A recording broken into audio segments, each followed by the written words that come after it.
Welcome back to Nothing But the Truth, the show dedicated to exploring the pressing issues facing the Jewish community here in the United States and in Israel. I'm your host, Trudy Stern, and each week we bring you candid conversations with influential voices who are committed to shedding light on these important issues.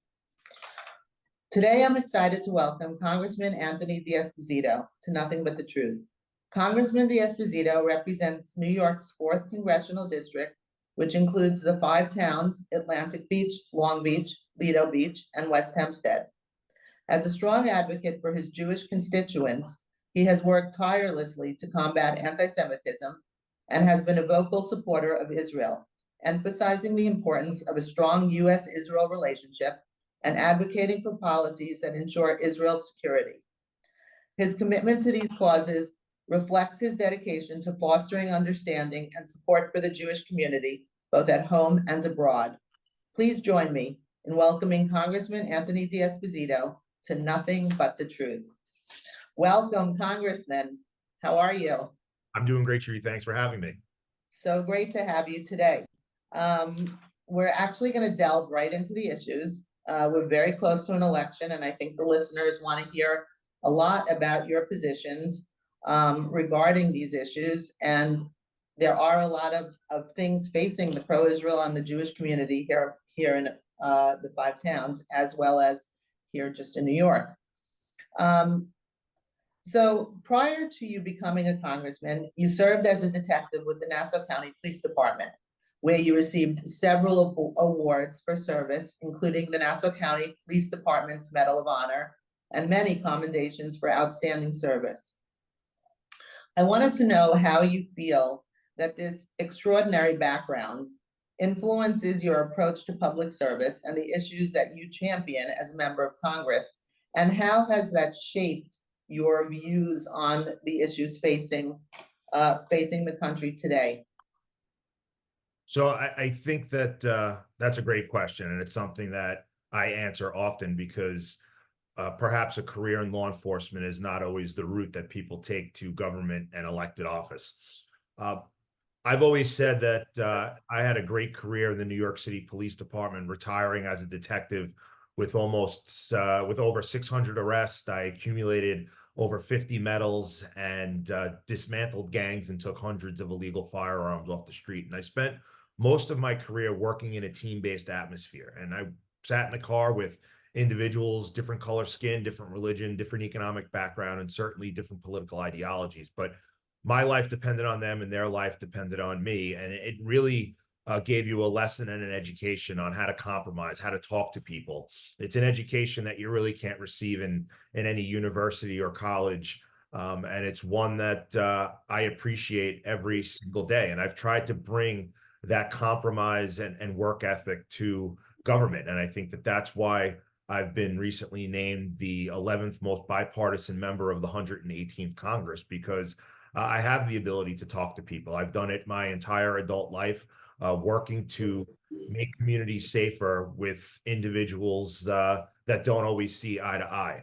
And when it comes to what we're dealing with our southern border and how it affects here in Nassau County and our surrounding communities, right before I left Washington, D.C., we had our last Homeland Security hearing before the election. And we had in front of us a mom who lives 2,200 miles from the southern border. And we've often talked about the fact that every county, every city, and every state has become a border county, city, and state because of the 15 million illegals that have come across our southern border under the failed policies of Joe Biden and Kamala Harris. And just 2 years ago, I stood on a debate stage with my opponent, who's my opponent again this year, and she called me a fearmonger, saying that the border was secure and that we're just trying to stoke fear into people. And now, 2 years later, she's claiming, well, we need to secure the border. I'm not sure how she claims that she wants to secure the border when she supports the architect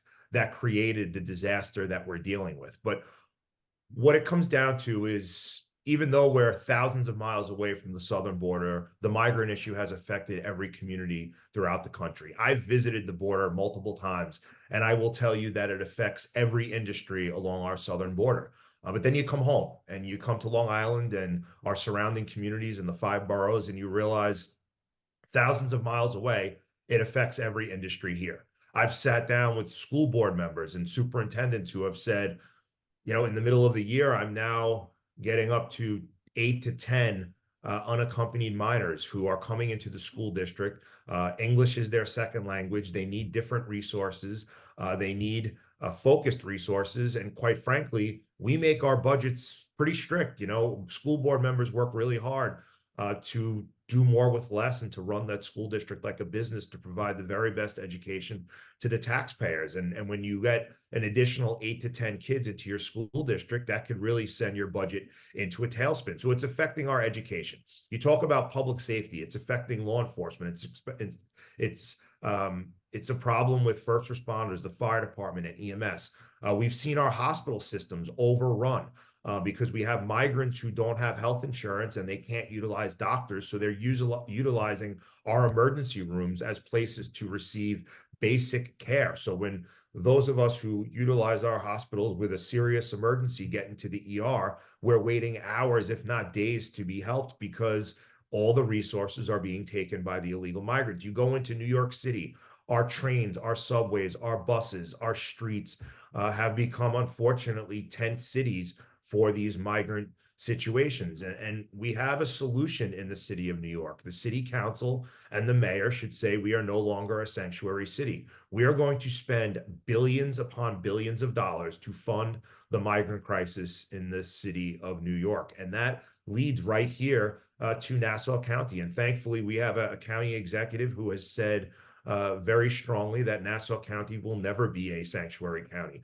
We have people like me fighting in Congress to bring funding back here, to educate, to equip, and to make sure that our law enforcement and our first responders have all the resources they need, even with this change in mission. I mean, you talk about the migrant issue, how it's affecting other states. You talk about North Carolina, you talk about Florida, who have been devastated with hurricanes over the last 3 weeks.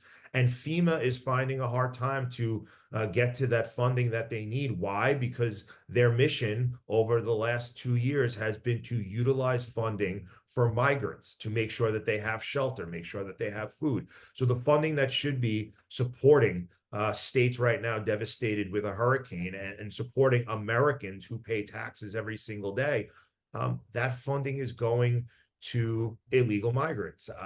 This is an issue that we're seeing every day. And when you talk about crime, you have many of these migrant shelters are being utilized to cultivate new members of gangs. We've seen recently one of the Venezuelan gangs is actually using migrant shelters to find new members, and they're using food apps like Uber Eats and others to actually smuggle illegal firearms and narcotics into these migrant shelters. The issue has created a crime increase. The issue has created a place where people are scared. And I think one of the biggest effects that we've seen, which definitely leads into Nassau County in the 4th Congressional District, is the price that this pays on small business. You go into local stores, it's unfortunate, but we've seen for 2 reasons. First is obviously the state of New York has implemented cashless bail and criminal justice reform, where criminals don't feel that they are going to be held accountable. So they're walking into stores, taking whatever they want and walking right out. But we're seeing that migrants are doing the same thing. And I'm not saying all migrants, but there are migrants here that want to cause harm, and they don't want to pay their way. And so small businesses, maybe these big stores like Home Depot, like CVS, they could probably battle through it. The idea that you want to go get a toothbrush at CVS and it's now locked up because people are just taking them off the shelf, that's not the America that we want to live in. And then lastly, when it comes to crime, I think that the biggest issue facing the American people, and it's not just here in New York, although we are a target, it's the entire country. There's a lot of individuals coming across our southern border. We estimate that 15 million people have come across our southern border illegally. Just last week, we received a briefing from the Homeland Security Committee saying that over 400,000 of the people who have come across our southern border, 400,000 of them have been convicted of crimes in their country of origin. 13,099 of them convicted of murder in their country of origin. Over 200,000 of those individuals convicted of sexual assault in their country of origin. And then you have the other number of people, the people who are coming over our southern border, who are on the known terror watch list, that want to cause harm to the United States of America and the American people. This issue at the border that has been put in place by Biden and Harris and the Democrats, it's affecting every state in the United States of America. And that's why when you look at polls during this presidential race, whether you're in Arkansas or you're in New York or you're in Arizona along the southern border, migrants and immigration lead the list in issues.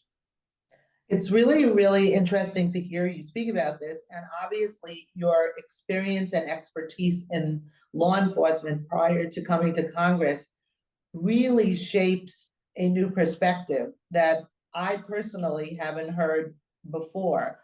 We hear about migrant crime, but the drain on resources is something that I really didn't pay attention to, and now really will. And I think that it's amazing that you're on Homeland Security, because I think this perspective is so critical to that committee. I know you're also very involved in what's going on the college campuses with regard to the anti-Semitism. Could you speak a little bit about that?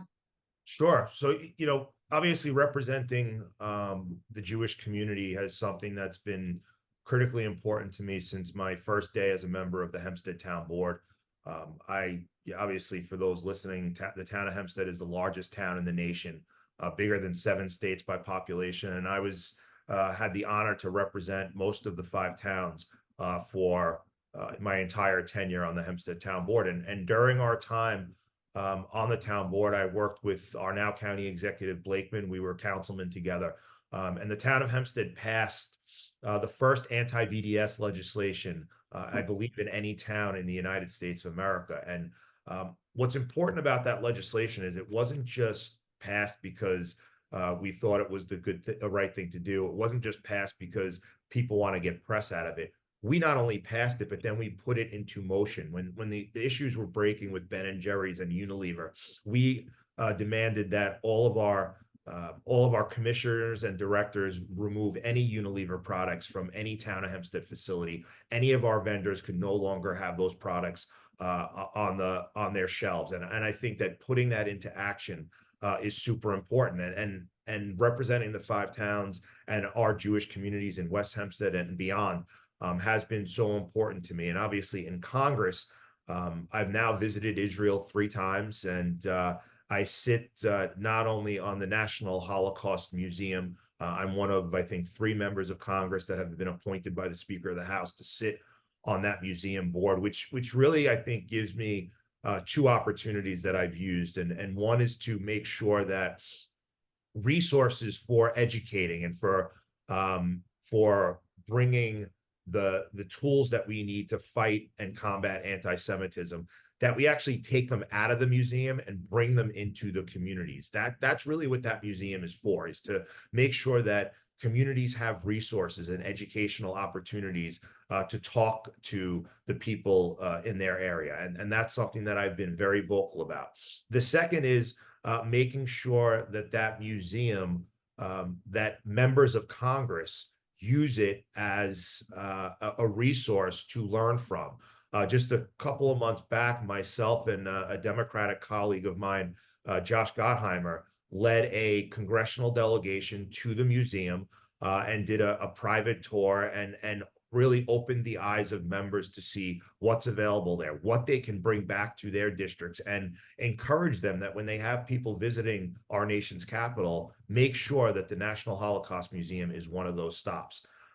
Another thing that I'm super proud of is I was in Israel for the 75th anniversary of her independence, and I was there with a delegation led by Speaker McCarthy, and him and the speaker from Israel decided that for the first time ever, they were going to form a parliamentary working group between the Knesset and the House of Representatives, an opportunity to share intelligence, to share information, to get really boots on the ground information about what's happening, not only in the United States, but what's happening in Israel, so that we can work together to make sure that our relationship grows, and the fact that we are each other's greatest allies to grow that friendship and that bond. And that was obviously before the horrific attacks of October 7th. But I've been able to utilize my position on that bipartisan group.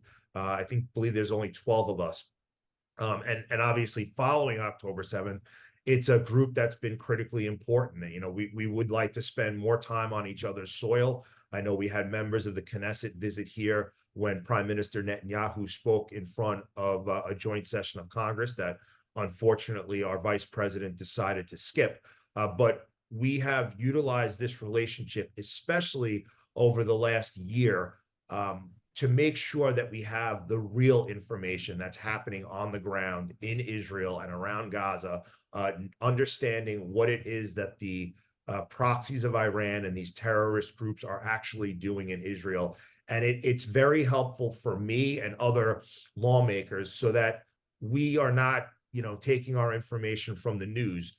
We are actually getting it from ears and eyes on the ground in Israel. And obviously, very often I'm asked over the 118th Congress, it seemed very chaotic. And I would agree, at times there was chaos. I mean, you take for the first time in the history of the United States of America, the speakership was vacated. And that was done by 8 Republicans. But what is often left out is that only came to fruition because every single Democrat in the House of Representatives supported that effort to oust the speaker.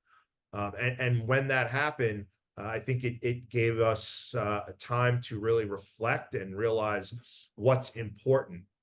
And people have often asked me, well, what's the benefit of having a Republican majority? And I say very unequivocally that there are certain issues that we can see why a majority in the House by Republicans is so important. You talk about the border. Obviously, we've shown that that's so important to us. You talk about fighting crime and respecting law enforcement. You talk about making our economy stronger and making life more affordable.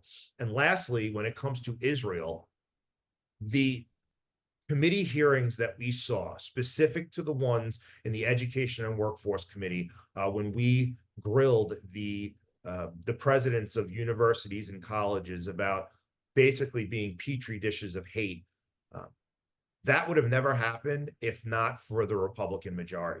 The fact that we are continuing, whether it's on the Homeland Security Committee, the Education and Workforce Committee, the Ways and Means Committee, to now have oversight over these colleges and universities to begin to defund them if they are engaging in this anti-Semitic hate. That's critically important. I mean, this stuff would have never came to light. We would have never seen what I believe, you and I and others that are probably listening to this, we knew how hateful these universities were. We knew what was happening on the college campuses because we would hear from our neighbors and our friends saying that they were walking to class and they had their Jewish star ripped off their neck, or they were walking to class and they were yelled or screamed at. I mean, I led during the height of the protest at Columbia University. Speaker Johnson called me and said, listen, I really want to take a visit to Columbia University.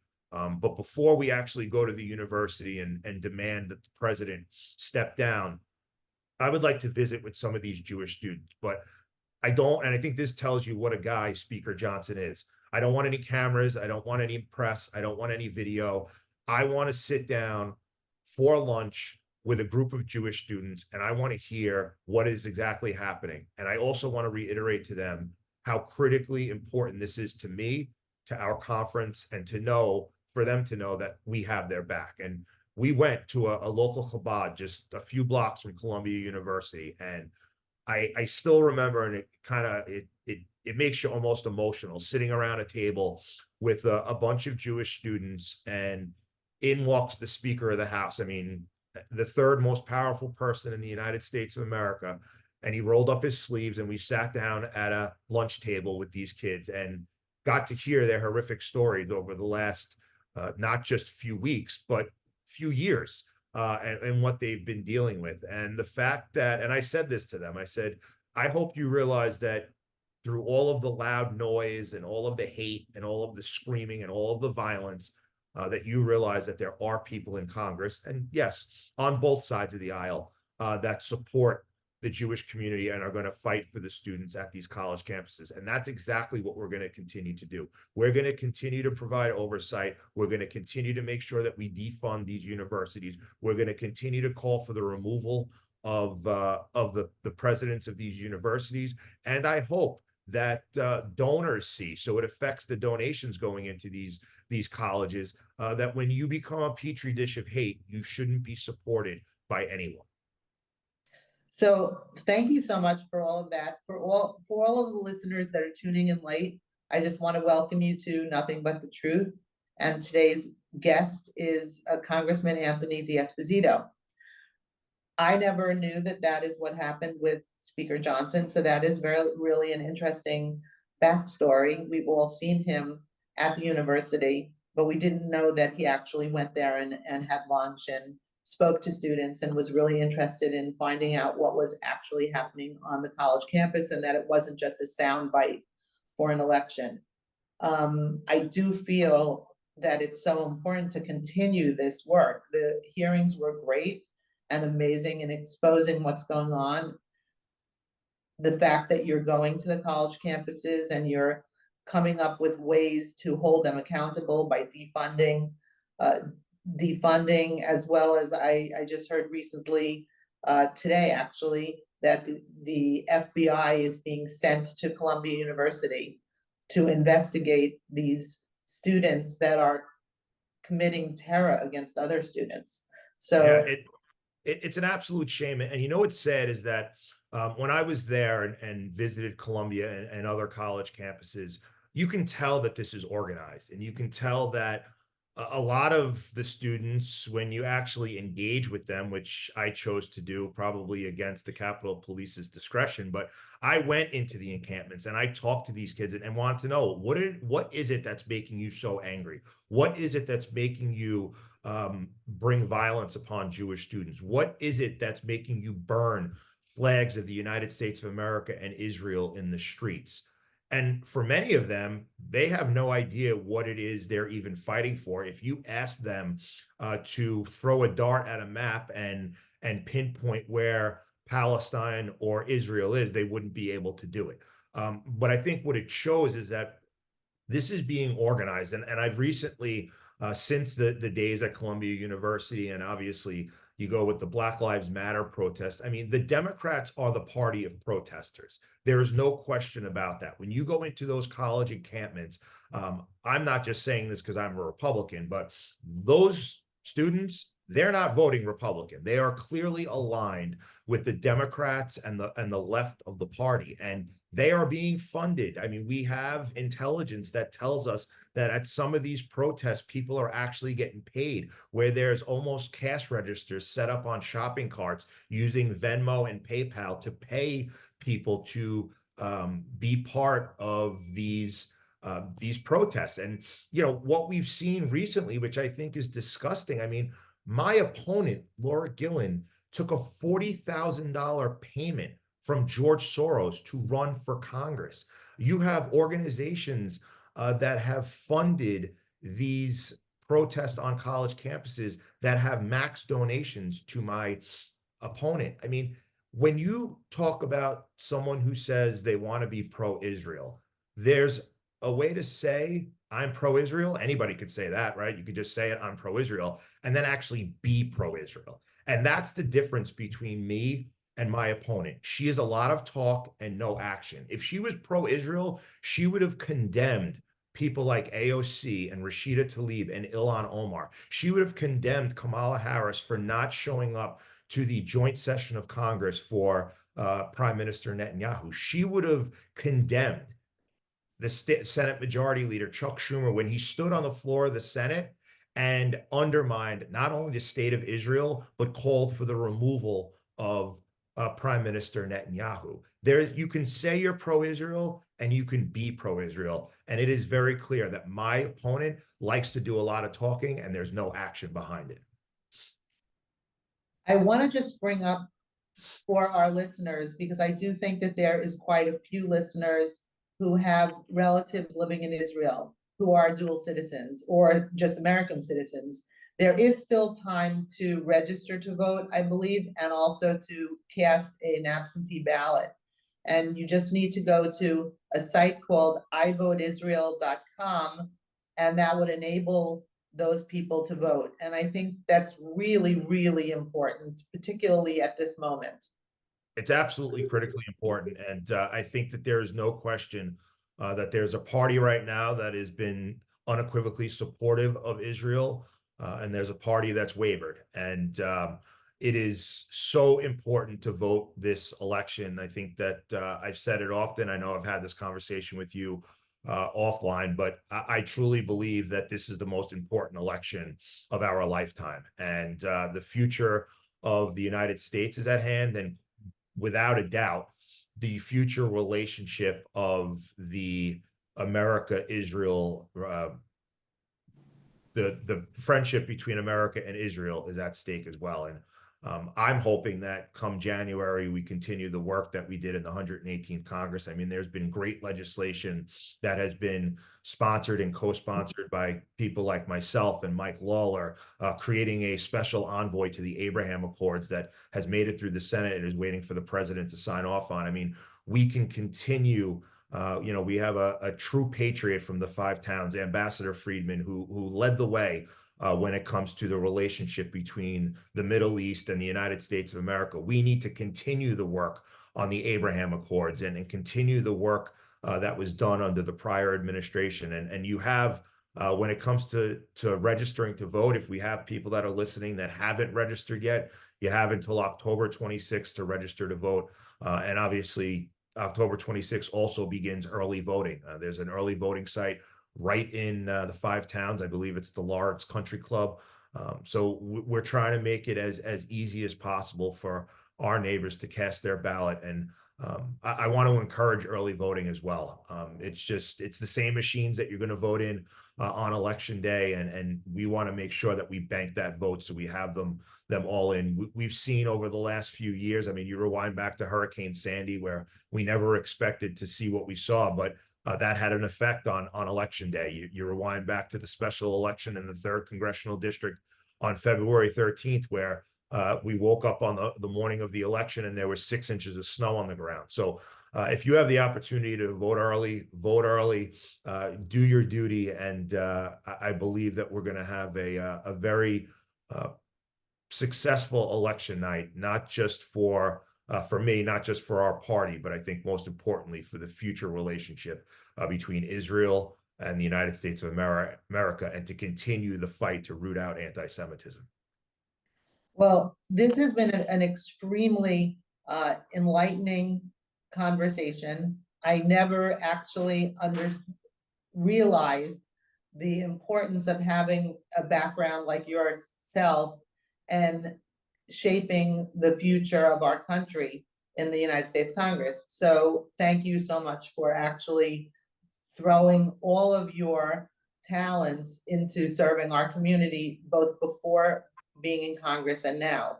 Before we wrap up, though, I want to extend a very heartfelt thank you to you, Congressman Esposito, for being our guest this week and for all that you do for our community. Your insights and commitment to the issues facing the Jewish community are invaluable, and we appreciate you taking the time to share your perspective with us. Thank you all for tuning in. I hope today's discussion has provided you with valuable insights and a deeper understanding of the issues at hand. Be sure to tune in next week for another compelling episode of Nothing But the Truth. Until then, take care, keep questioning, and together we can make a difference. Thank you so much, Congressman. Thanks, Trudy. Thanks for all your work.